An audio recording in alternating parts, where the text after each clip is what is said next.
fatherless.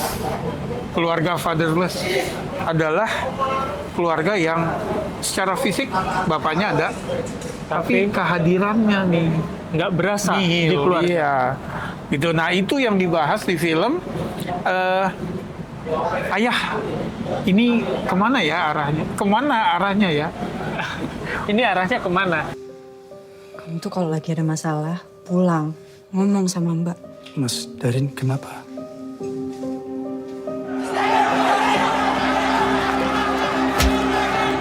The Talkies. Ngomongin film bersama Bayu dan Edoy. Ayah ini arahnya kemana ya? Diambil dari sebuah buku ya? Buku self improvement yang bestseller. Gue kalau ke toko buku tuh di antara buku itu dia pasti ada dan covernya khas ya. Sebetulnya tricky ya karena kan dia bukan buku naratif. Iya. Ketika diadaptasi jadi film, maka tugas kreatif, tugas si penulis skenario untuk mengubahnya supaya ada ceritanya. Alur cerita. Karena ini mirip-mirip nanti kita cerita tentang hari ini yang sebetulnya juga bukan buku naratif. Atau kalau di Hollywood tuh ada yang How to Lose a Guy in 10 Days. Oh iya. Gitu ya. Itu juga kan bukan. Jadi dari buku yang non fiksi itu dibuat ceritanya yang kira-kira jiwanya itu dari buku itu. Iya, betul. Nah, jadi di sini nih ada si Dwi Sasono jadi ayah yang tidak hadir itu. Ya, Yudi yang sepanjang film tuh murung aja gitu kan ya. Lesu, walaupun kita yang nonton kayak ini useless banget bapaknya tapi tetap. Iya. Oke, itu sebabnya dia dibilang fatherless keluarga itu karena bapaknya ada tapi kayak nggak ada gitu.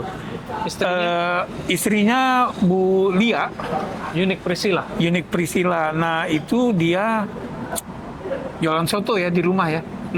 Kayak mie ayam di Tugu Aku. Oh iya dia, tapi dia apa namanya agak pemarah ya, kayak keras gitu. Karena suaminya kayak nggak ada. Kamu gitu sih, kayak gitu ya. Nah, ada dua anak, si Dira dan Darin. Dira ini Mawar Eva de Jong, Darin ini Reybong.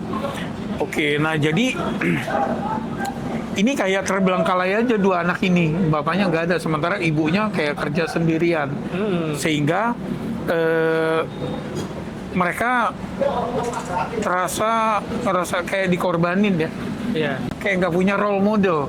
Iya, Gitu. karena si bapaknya ini bukan cuman dia nggak hadir secara fisik kebanyakan, tapi dia nggak memberi nafkah juga, ekonomi juga. Iya. Kayaknya kesulitan untuk Dan kehadirannya itu juga nggak bikin yang light up the room gitu. Jadi dia ada nggak ada tuh kayak nggak ada bedanya gitu.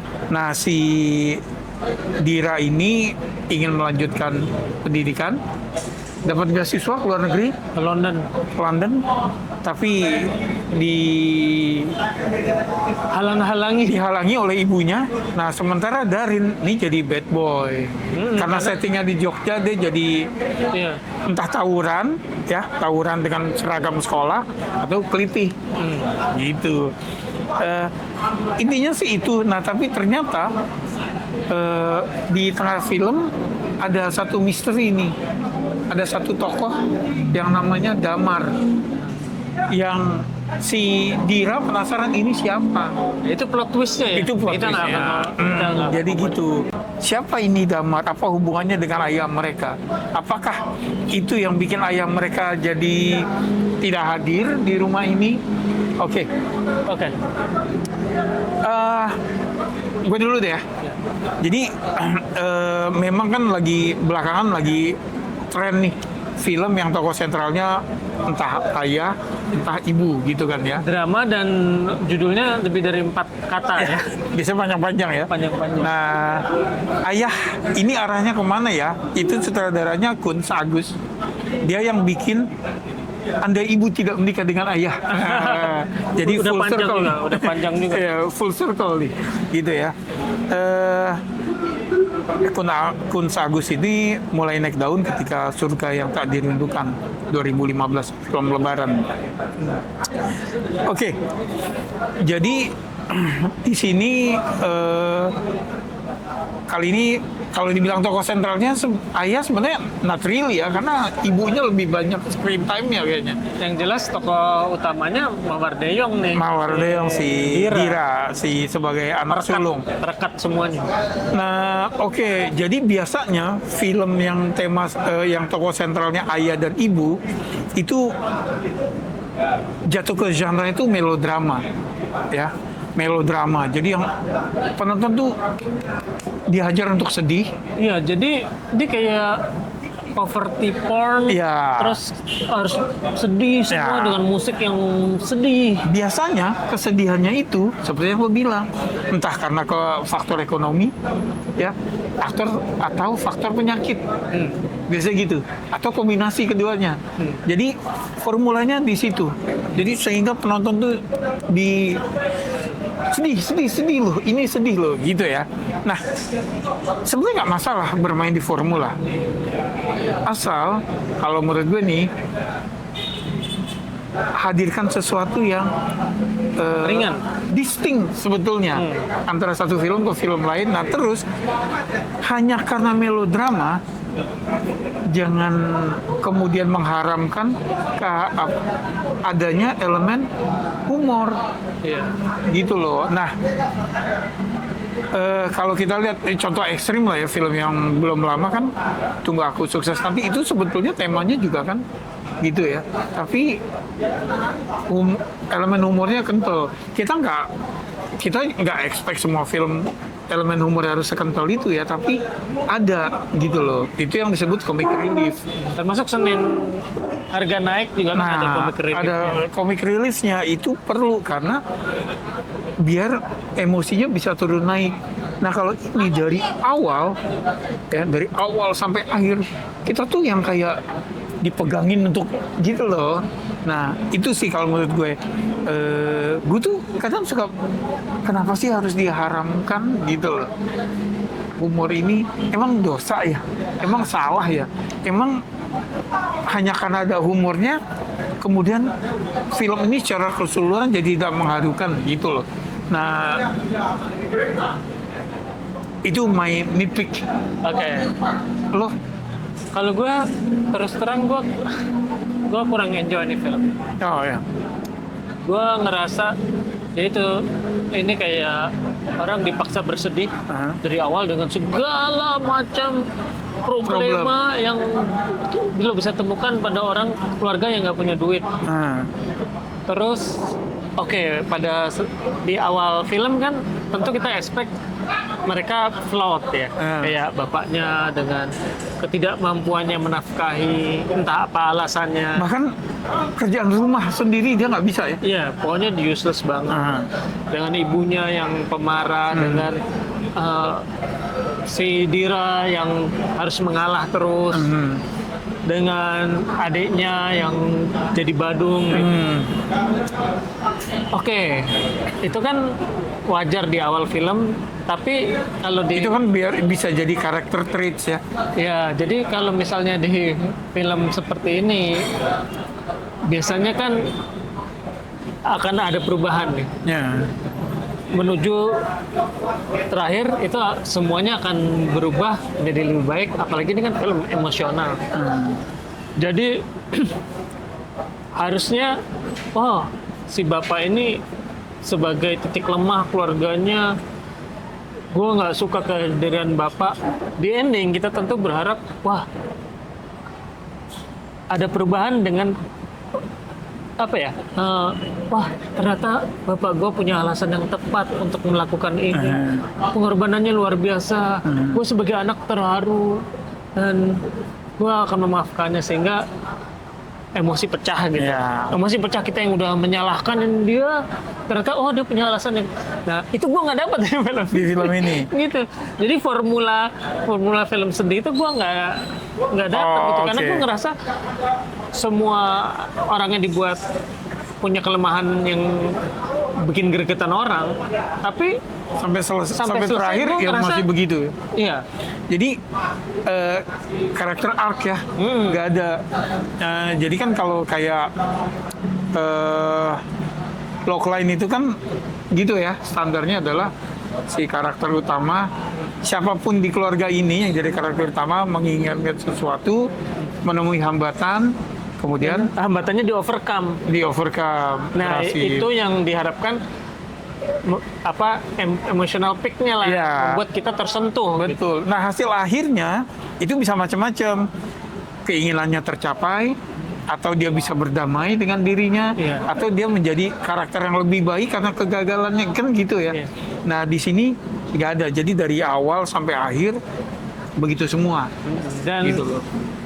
jadi kayak banyak yang oke ini pengen sedih, tapi mengesampingkan logika gitu, cara berpikir normal gitu. Kayak misalnya lo udah miskin, lo nggak cari kerja gitu misalnya. Kayak gitu-gitunya Ya. lah yang gimana permasalahannya. Tentu kalau dia cari kerja nanti selesai film. Ya. Tapi Misalnya kayak gitu. Ya, Ya harus dibikin alasan yang kuat dong, Iya, gitu, bikin gitu alasan ya. yang kuat.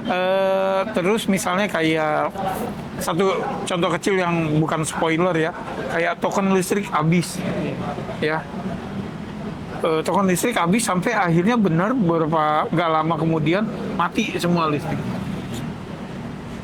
Oh, segitu nggak punya uangnya untuk beli token ya. Ternyata si Darin itu kan nunggak 3 bulan ya. Si Dira udah nih bayar pakai tabungan kakak aja yang satu amplop, dia mesti bisa beli token dong ya. iya. Gitu loh. Jadi kayak yang hal-hal kecil kayak gitu yang agak dilupakan. logikanya jadinya di masalah, jadi nggak dipermasalahkan. Iya. Penonton biarin kita kasih ini aja gitu loh. Padahal penonton kan berpikir. hanya untuk nelongso banget nih keluarga ini gitu loh. Nah terus kalau gue penggambaran karakter ayahnya nih gregetan. Jadi gini, bukan hanya karena dia useless. Kalau itu kan karakter dalam sebuah cerita sah-sah aja ya, gitu. Tapi bagaimana film ini menggambarkan keuselessannya bapak ini, ya. Misalnya kayak ada satu masalah yang mestinya bisa tidak menjadi masalah apabila bapak ini ngomong. Iya. Ngomong orang Cuma kita nggak mungkin ini ya karena spoiler ya. orang permasalahannya kalau menurut gue ringan gitu. Iya. Yang diomongin pun bisa. Iya. Ini jadi Dia milih untuk diam sehingga masalah yang mestinya nggak ada jadi besar sekali. jadi besar, bukan cuma jadi masalah tapi jadi masalah yang snowballing gitu loh. Yang dimana di film ini sendiri tuh digambarkan, dikasih lihat bahwa kesempatan dia untuk ngomong tuh banyak gitu ya, banyak, tapi dia milih untuk diam. Nah, penonton nggak dikasih alasan yang cukup kuat untuk bisa menerima kenapa dia milih diam. Iya. Nggak ada di situ gitu loh.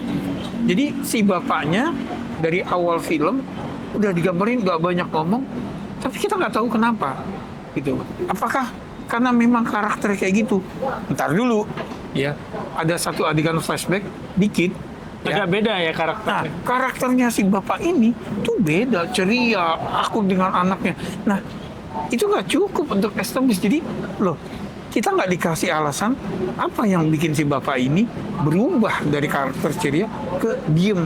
Yang diem sediem-diemnya Iya. gitu loh. Atau pada saat ending, ini bukan spoiler nih, ini formula ya. Iya. Formula gimana si anak-anak ini yang bermasalah sama bapaknya memaafkan atau berdamai dengan bapaknya, itu nggak ada alasan, Iya, jadi nggak dapet. gitu.